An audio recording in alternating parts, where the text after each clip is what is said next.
Donc, on reprend Bezrat Hashem, on est dans Sharat Mourot, c'est-à-dire la porte 25, et on est au chapitre 3. Et on avait commencé la dernière fois un Zohar dans Parashat Teruma, en Kouf Samer Gimel, si ma mémoire est bonne. Autrement dit, maintenant, on va commencer à aborder directement cette question du bien et du mal par rapport au Yetzer HaTov et au Yetzer Hara. Et le Ramak, il a trouvé ce texte-là, dans le Zohar, dans Parashat Teruma.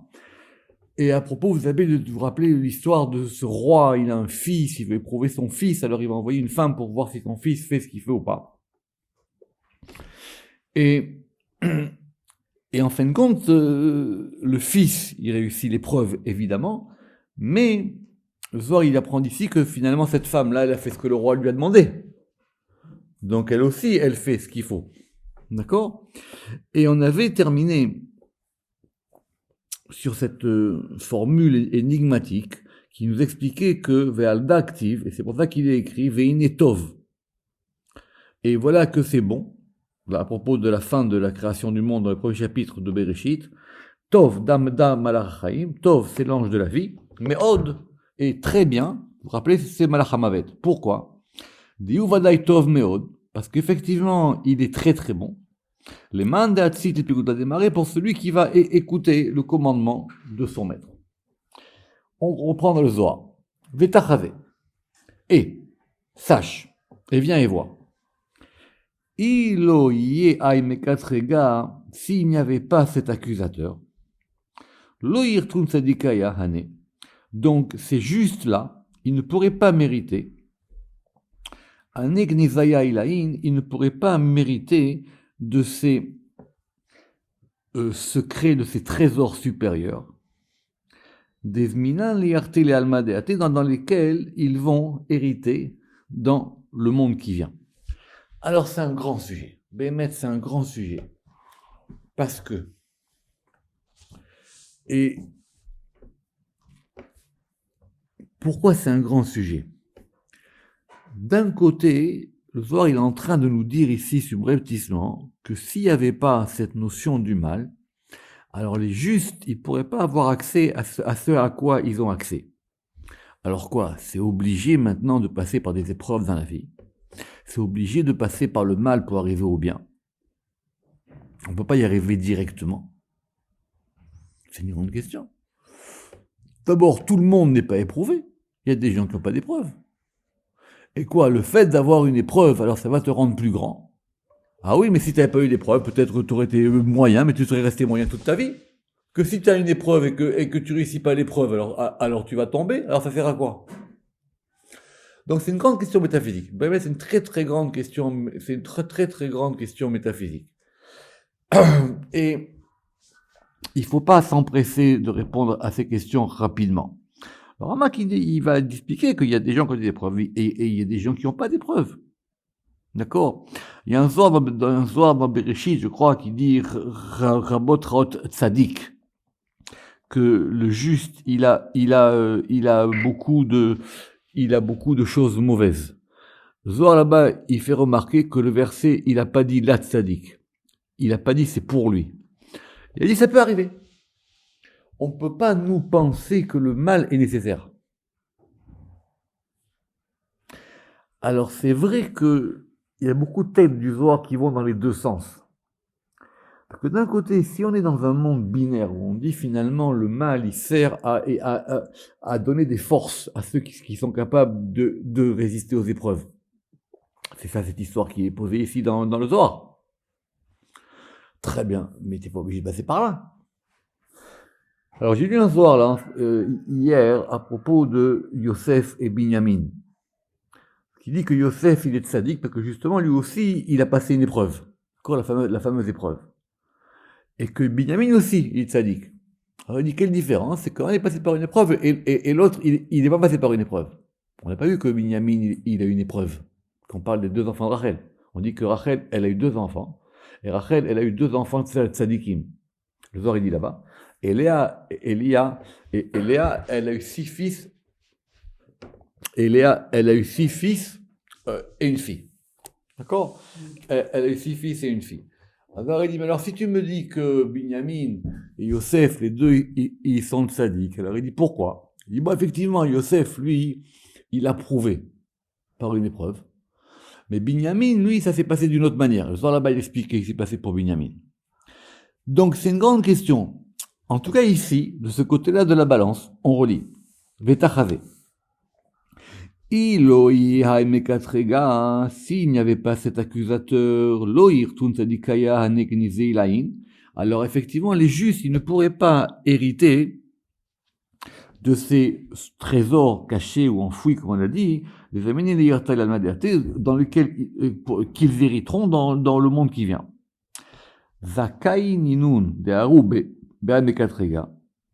Alors, heureux sont ceux qui sont passés par cet accusateur, et heureux ceux qui ne sont pas passés. Pourquoi? C'est ça qu'on va voir maintenant.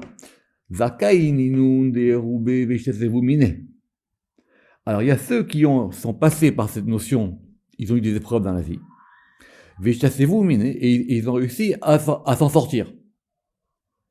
Des Begin et Yartin, et à cause de ça, Yartin, ils vont donc hériter, Kol Inun Tavin, de tous ces bienfaits, Vekol Inun Idunin, et de toutes ces Idun, de tous ces délices, Vekol Inun Kisufin, et de tous ces désirs supérieurs, d'Alma Deate pour le monde qui vient.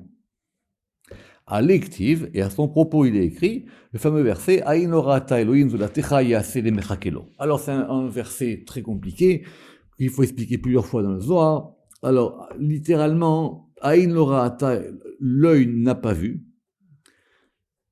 Alors, soit on dit Aïn orata Elohim, l'œil n'a pas vu Elohim, zulatecha si ce n'est toi.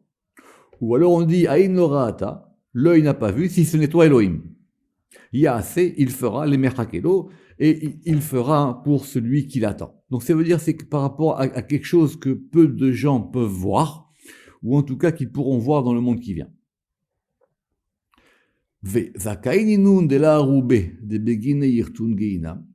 Et donc maintenant, ceux qui n'ont pas passé ces épreuves-là, alors eux maintenant, qu'est-ce qui va se passer? Ils vont passer par un autre chemin. Ça s'appelle le chemin du Guéhinam, parce qu'ils doivent maintenant réparer leurs fautes.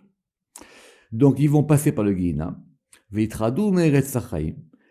ils vont donc être chassés de la terre de vie, parce qu'ils n'ont pas écouté leur maître.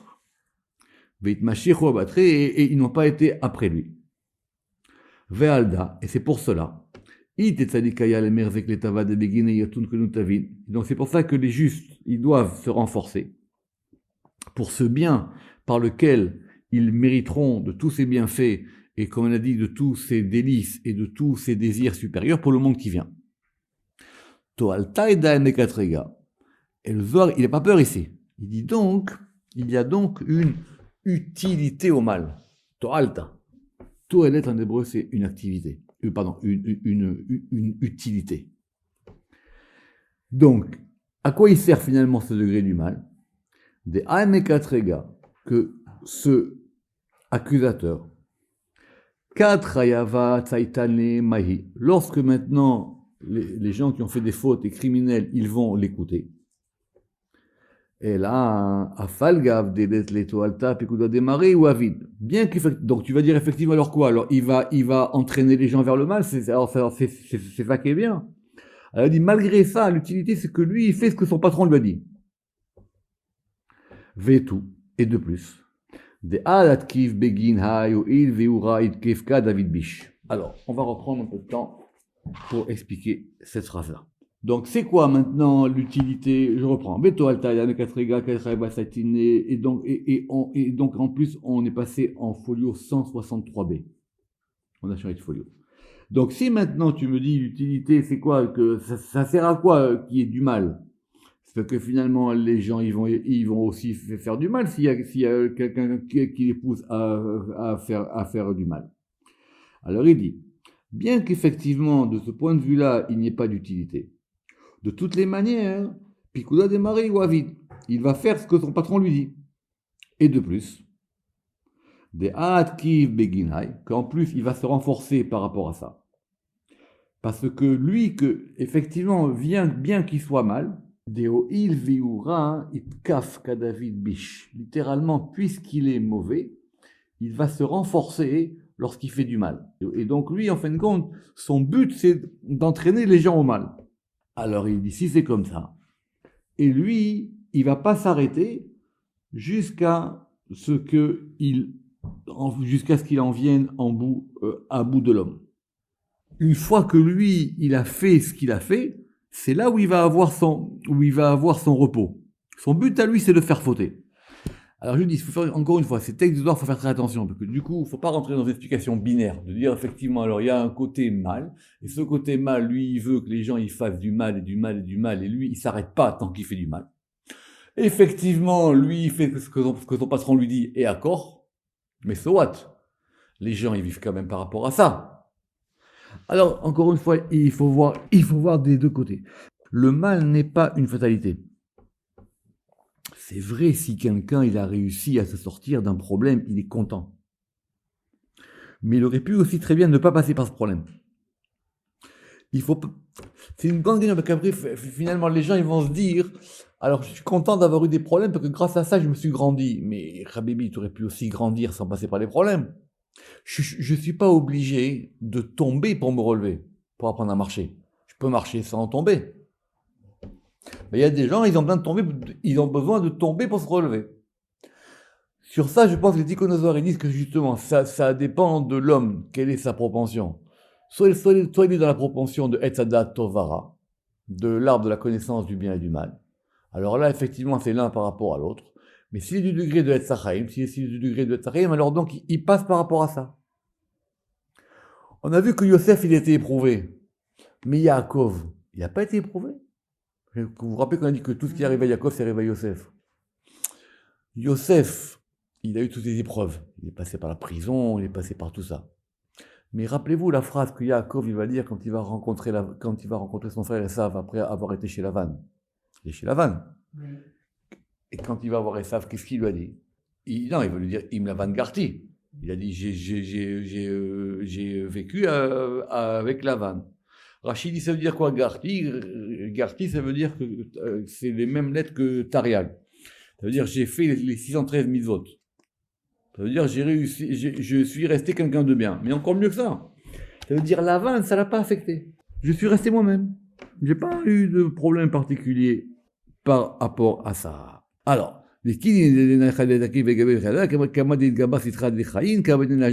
alors donc ce côté du mal, lui, il n'aura de repos que lorsqu'il va aller jusqu'au bout de sa mission. Et de même, le côté de la vie, ce qu'il dit ici, lui aussi, il va se renforcer lorsque les gens, ils vont aller dans le bon côté et ils vont faire et ils vont aller dans le chemin de la vérité. Alors de même, et donc maintenant ce côté de l'accusateur, lui aussi, il va se renforcer et il est content jusqu'à ce que les gens l'écoutent. Et qu'il arrive à les dominer, que Dieu nous en préserve. Et donc heureux ceux qui ont réussi à le vaincre. Alors notez bien ce qu'il dit Zohar, à le vaincre et à le dominer. C'est-à-dire qu'ils le mettent à leur service. Et donc par ce degré-là, ils mériteront du monde qui vient. Et donc, et grâce à ça, ils vont se renforcer par rapport au roi saint, de façon permanente. Et ça, ce que dit le verset, Ashrei Adam Ozlo Bah, heureux l'homme qui a en lui cette force-là, et il a des choses dans son cœur. Heureux sont-ils dans ce monde-ci et dans le monde qui vient. Fin de citation de ce Zohar. Le Ramak maintenant parle. Udvarav mevuarim utserufim ketzruf kesef. On a donc maintenant des paroles claires et qui ont été fondues comme de l'or pur. Veuta mevoar. Et on a donc maintenant une explication claire que la klipa tzorech gavoa na'e leolam v'nei tzadikim. Que ce degré du mal de la klipa, il peut servir à de grandes choses. Tzorer gavua nae leolam venave et tzadikim. Il peut servir à de grandes choses pour le monde et il peut servir à de grandes choses pour les justes. Velanu otam yafe binyan al-Yetzer hara. Le Ramak dit continuons et j'ai encore une autre explication par rapport à ce degré du Yetzer hara. Kinoda eyot ashurashim elyonim pulatam nimfarim beyad adam. Alors, vu que les grandes choses célestes, elles sont données aux hommes, parce que les hommes, ils ont aussi une action par rapport à ça. D'accord. Comme il y a marqué, Rochev Shamayim Bezrecha. Et que l'homme en bas, il peut agir beaucoup. Il a une grande capacité d'action. Et de même, alors, c'est un Zohar qu'on a vu déjà plusieurs fois, que de même qu'il y a la possibilité de transformer Chavé Shalom, le Rachamim en din, de transformer la miséricorde en rigueur, l'homme il peut aussi transformer la rigueur en miséricorde.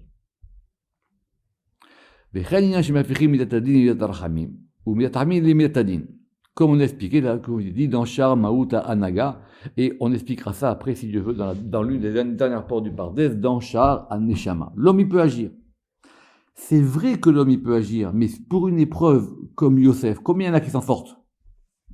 C'est vrai que si un il s'en sort, alors lui, Yosef, il aura quelque chose que les autres n'ont pas. Mais c'est pas obligé non plus qu'il y en ait 200 qui tombent. Donc c'est une grande question. Et donc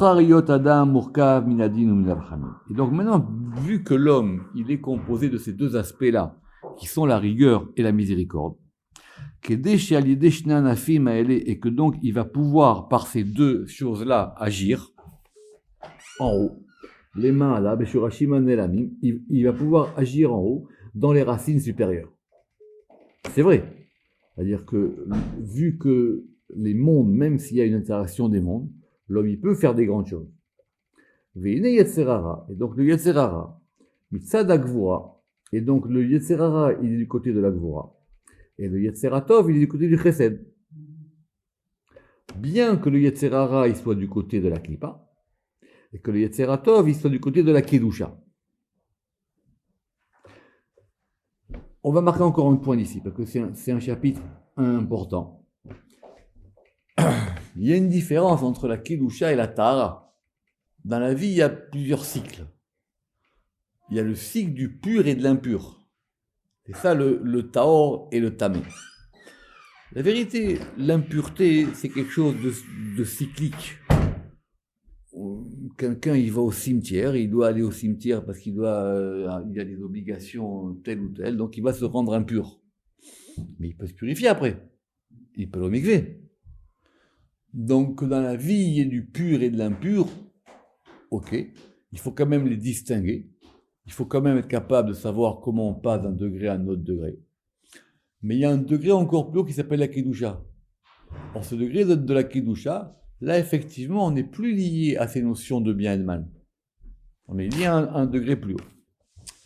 Alors, Vekashera Isha Yashar, lorsque maintenant l'homme droit, Yagbir alav Yitzro, il va donc maintenant aller du bon côté. Ou Mevakesh, et que donc lorsque il va y avoir des forces qui vont le pousser, les atoto, d'aller de sortir du droit chemin pour aller vers un chemin qui est moins bon. Il y aurait à la klipa midgaberet ifol bekoach hagvura, donc maintenant il va permettre à la klipa de se renforcer. Et donc il va puiser de elle. Et alors, de ce point de vue-là, le din, il va être plus fort que le rachamim. Mais maintenant, lorsqu'il va être capable de l'autre côté, et qu'il va donc être capable de renforcer le Yetzerato sur le Yetzerara, donc là maintenant, il va être capable de dominer le côté de la Klippa. Et en dominant le côté de la Klippa, il va donc radoucir le din. Il va donc radoucir les rigueurs et il va renforcer les forces de miséricorde. Vekora Hamim Gover. Et donc la force de miséricorde, elle va l'emporter. Ou Midatadin et la force du din, Mitapechet les Midatrachamim, elle va se elle va se retourner, elle va se révolutionner, elle va devenir force de Rachamim. Donc c'est ça l'histoire. C'est qu'au bout d'un moment, le mal, on peut le rendre pour le bien. Mais c'est pas pour. Comprenez la différence, c'est très subtil. Et tout ça donc va dépendre des choses qui sont dans l'homme, et que l'homme, il a la possibilité maintenant, donc il va être capable, lui, justement, d'aller dans le bon chemin ou de ne pas aller vers des endroits où il ne faut pas aller, par rapport à un des côtés. Mais malheureusement, lorsque une personne, elle fait des mauvaises choses, et que donc il va renforcer le Yetzer Hara sur le Yetzer Tov, alors donc ça indique que c'est la force de la Gvura qui domine qui domine la force des miséricordes. Alors à ce moment-là, c'est la Klippa qui va être renforcée.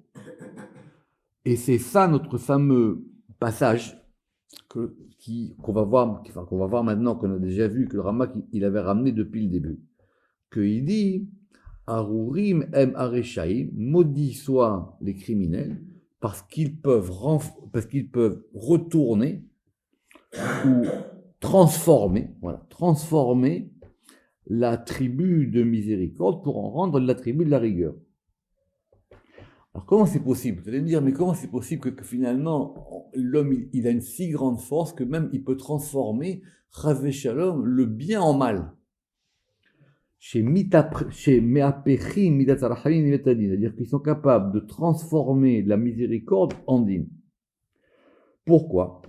Parce que les actions des degrés d'en bas, donc de nous, elles sont par rapport à un afim, elles sont par rapport aux branches qui vont agir par rapport aux racines. Et donc l'une des raisons, ou la raison en tout cas qui est donnée ici, la raison pour laquelle Dieu il a créé le Yetzer Hara,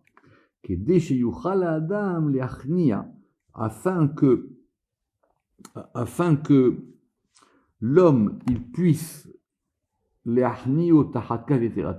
puisse donc le dominer pour qu'il soit sous la pomme du Yetzer Tov. Et alors à ce moment-là, donc maintenant la midatadin, elle va se transformer en midat rachamim.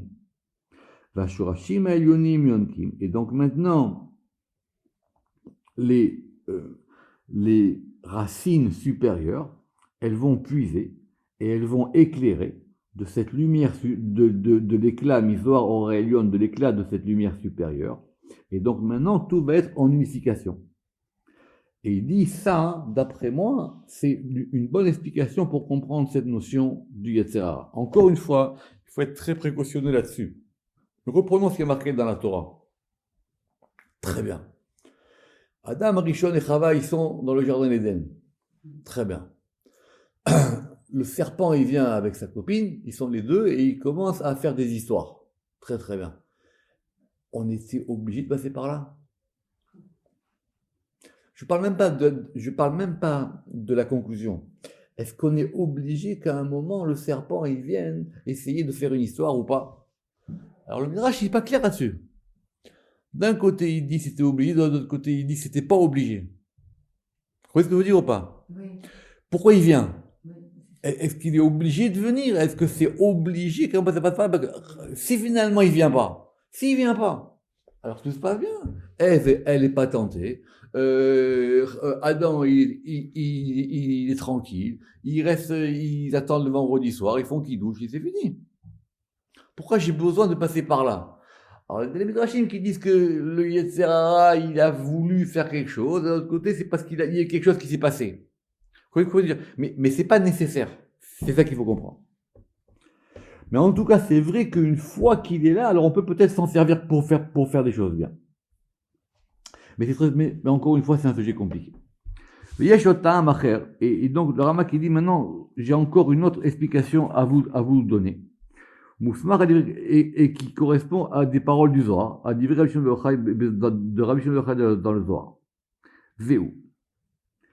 C'est quoi? Ki inyan aklipa aita sibata mipne ait pashtut. Donc, le fait qu'il y ait du mal, le fait qu'il y ait une clipa, ça provient du fait qu'il y ait eu un épanchement des choses. comme on l'a expliqué dans le chapitre d'avant. Il faut vous rappeler, c'est parce que le fait que maintenant les choses descendent, quand on descend de Hatzilut, Bria, Yetzira, Asiya, au bout d'un moment les choses elles vont s'épaissir, c'est obligé qu'il y ait des choses des écorces. Veine, itpashtut sibato Adam Arishon. Et donc maintenant que le déploiement de cette cause-là par rapport à Adam Arishon, comme on l'a expliqué dans la porte de Tamatzilut au chapitre 6. Et donc effectivement, et donc maintenant on voit bien qu'il y a quelque chose qui est tordu, et c'est ça qui va être la cause du fait qu'il y ait des dommages, qu'il y ait des choses qui vont être endommagées. Et donc c'est pour ça. Et donc c'est pour ça qu'on doit réparer la chose qui a été endommagée. Et comment est-ce qu'on répare une chose qui est endommagée? Ubema, marnia koach aklipa. Donc maintenant, il faut donc assujettir cette force de l'écorce, biyoto makbir yetzeratov al yetzerara, pour pouvoir faire renforcer le yetzeratov sur le yetzerara. Et donc maintenant, pour pouvoir casser l'écorce. Et alors, de ce point de vue-là, maintenant, on va réparer la chose qui a été cassée par une chose. C'est vrai, c'est un autre degré. Si quelqu'un il fait des bêtises, alors soit il n'en prend pas conscience, mais s'il en prend conscience, au bout d'un moment, il va devoir la réparer, cette chose-là. Sinon, elle va revenir. Comme dans la vie. Si vous ne réparez pas un problème, le problème, il revient. Mais du temps de Adam... Non, alors, du fait que... Justement, c'est ça la bonne question. C'est comment, dans quel interstice il s'est mis pour pouvoir rentrer cette histoire du serpent. C'est un grand sujet. Le Rama qui dit que peut-être on aurait pu penser que déjà c'était quelque chose qui par exemple, dans l'histoire du soleil et de la lune, dans Sharmiut et Yareach, que déjà c'était ça. Et que c'est ça qui a fait que déjà dans la création de l'homme, il y a eu la possibilité du mal. Très bien. Il dit, entre les deux, c'est pas évident que ça arrive ou pas. Le Harizal, il dit que oui. Et il dit que toute l'humanité, on est lié par rapport à ce degré. Mais dans ce degré, encore une fois, il peut être à puissance 1 ou il peut être à puissance 1000. C'est pas parce que vous avez du gaz que vous êtes obligé de vous brûler. Vous n'êtes pas obligé non plus de le mettre à fond, le gaz. D'accord? Vous n'êtes pas obligé d'appuyer à fond sur le bouton. Maintenant, une fois que Adam Arishon, il a fauté, alors effectivement, il faut qu'il répare. Et maintenant, ce degré de la réparation, il va venir par le fait maintenant que ce degré du Yetzirah, donc du coup, je vais en faire quelque chose. Ou Bezuladze ou Metaer et Atame. Et donc maintenant, en assujettissant la klipa, on va donc purifier la chose qui est impure. Qui beyoto machnia ou machniso bekiu mitzvot. Parce qu'effectivement, quand on va faire rentrer quelque chose dans le monde des mitzvot, on va ramener la chose à la kedusha, et donc on va la purifier. Et donc maintenant, quand ça rentre à l'intérieur de la sainteté, comme cela a été avant la klipa. Et donc maintenant, la klipa, elle va rentrer dans la kedusha. Et donc maintenant, tout redevient pur. Et donc c'est clair que ce degré du Yetzirah, maintenant, lui, il devient pur lui-même. Et il devient du Yetziratov. On reprendra ça la prochaine fois, c'est un sujet complexe. Baruch Adonai Le'olam, Amen ve Amen.